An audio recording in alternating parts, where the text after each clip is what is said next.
गरम गरम त्याच्यामध्ये अशा पद्धतीने बदाम तळून घेणार ह्याच्यात. अशा प्रकारे मी हे सगळं तळून घेतलं आहे. डिंक, बदाम, परत टरबूजाची भोपळ्याची बी, खारी, आता सगळं मिक्सरला लावणार. सगळं भाजून लाडूचं मटेरियल एवढा झाला पीठ घालून. आता मी पाक करणार. तर पाक कसं करते तो दाखवते.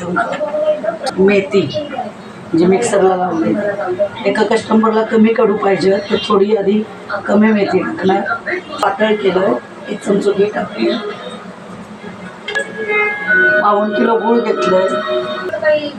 जायफळ पण टाकते थोडं. ताजा जायफळानं तर सुगंध छान येतात त्याचं. ही वेलची पावडर. अशा प्रकारे बघा मी पाक तयार केलं आहे. आता तुम्ही या भांड्यात होणार.